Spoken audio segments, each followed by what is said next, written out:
सास की दुकान। लक्ष्मी जी की 2 बहुएं थी, सुमन और राधिका, और 2 बेटे, अजय और सुशील। लेकिन लक्ष्मी जी के बहू बेटे उनको अपने साथ रखने को तैयार नहीं थे।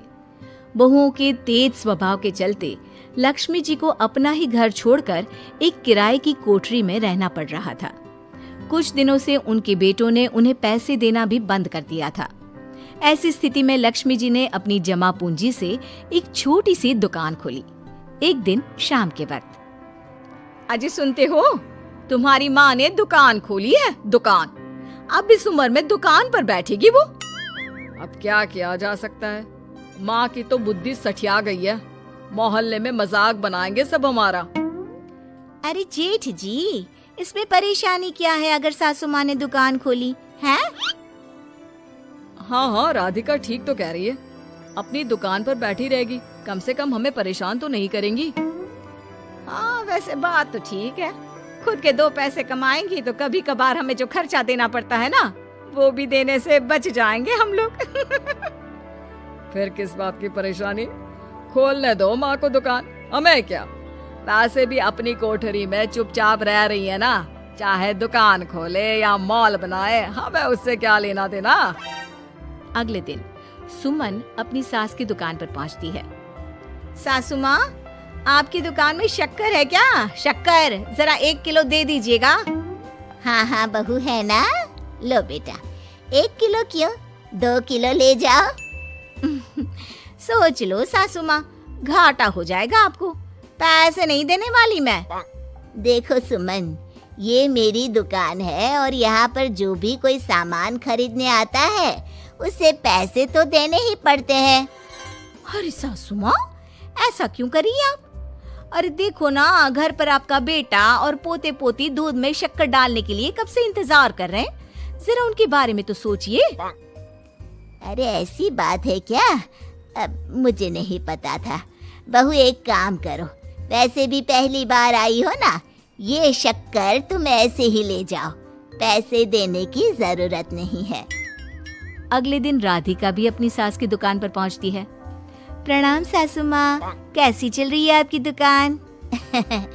बस बेटा, जैसे तैसे करके काम चला रही हूँ। तुम बताओ, घर में सब राजी खुशी है ना?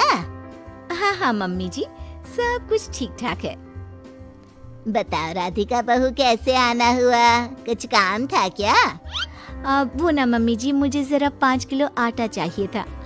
मेरे पैर में ना बहुत दर्द है, इसलिए बाजार तक जाने में ना तकलीफ हो रही थी। घर पर बच्चे भूखे बैठे हैं, सोचा आपसे ही ले लेती हूँ।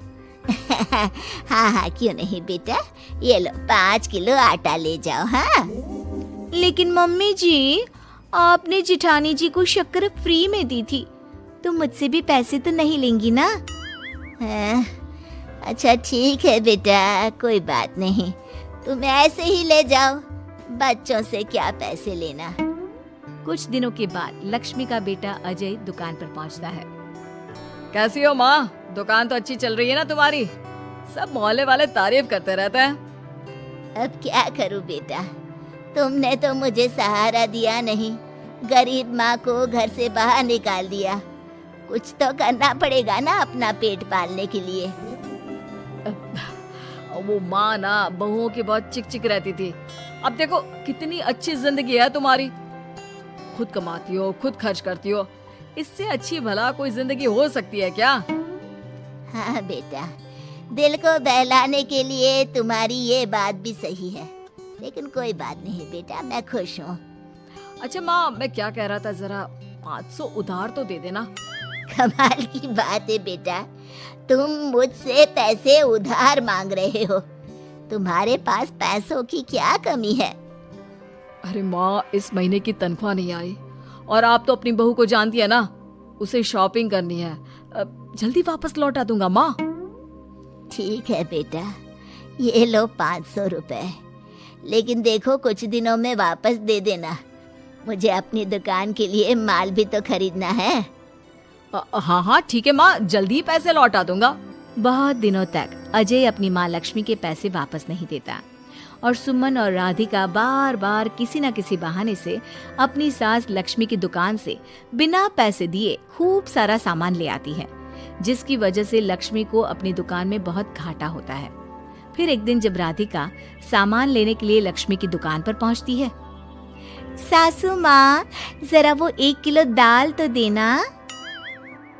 नहीं बहू, अब मैं तुम्हें या सुमन को कोई सामान फ्री में नहीं देने वाली। तुम लोगों ने कभी कोई मदद नहीं की मेरी, उल्टा मेरी दुकान से फ्री का सामान ले जाकर मुझे मुश्किल में डाल दिया है। लेकिन मम्मी जी, हम तो आपके बच्चे हैं ना। अगर इतना ही मेरे बच्चे हो तो फिर मुझे घर से बाहर क्यों निकाल दिया? देख बहू, अब मैं तुम्हें 1 रुपए का सामान भी फ्री में नहीं दूंगी। और जाकर सुमन को भी कह देना, आए दिन तुम्हारा पति मुझसे उधार ले जाता है और वापस भी नहीं लौट आता। राधिका गुस्से में घर वापस आती है। घर आने के बाद, क्या हुआ राधिका, बहुत गुस्से में लग रही हो तुम? सासू माँ की दुकान पर गई थी ना? सासू माँ का तो कुछ करना पड़ेगा, जब से ये दुकान खोलकर बैठी है। अक्कड़ तो देखो उनकी। अरे लेकिन हुआ क्या है? होना क्या है, दाल लेने गई थी, मुझे 4 बातें सुनाकर उल्टा भेज दिया, कुछ दिया भी नहीं। ये तो सासू माँ ने ठीक नहीं किया। देखो मेरे पास ना एक बहुत अच्छा प्लान है। कैसा प्लान भाभी?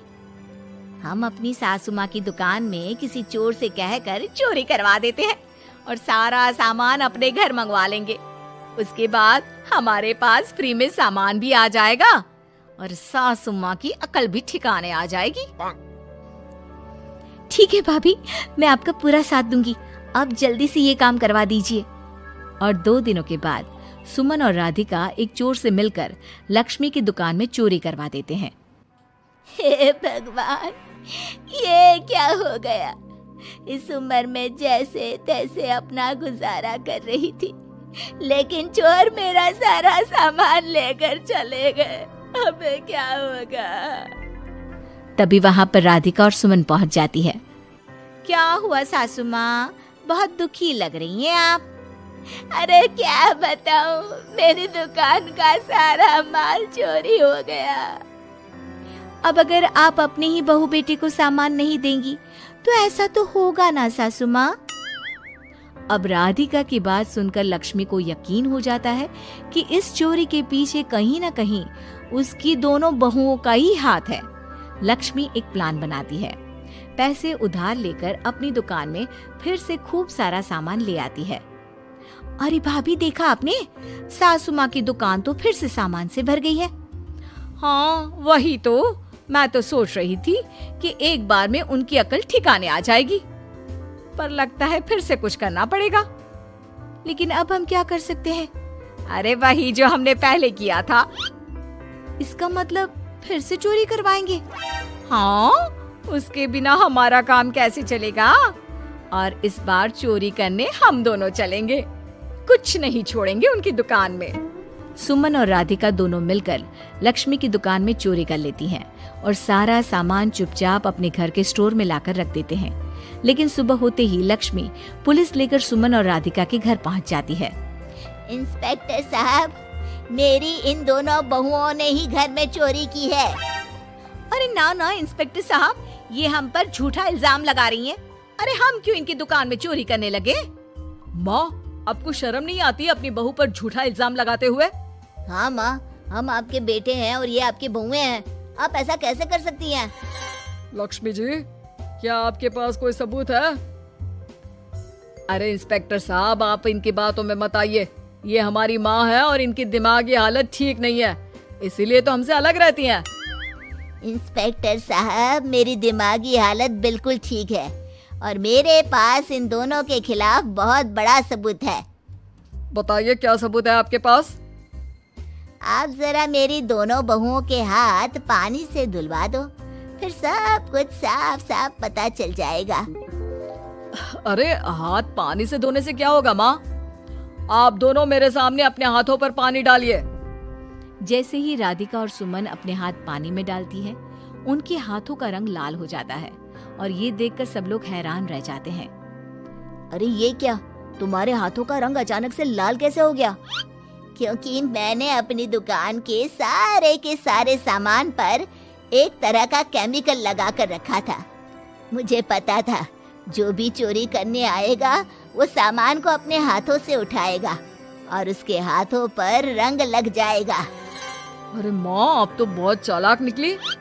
इसे चालाक नहीं बेटा, बुद्धिमान कहते हैं।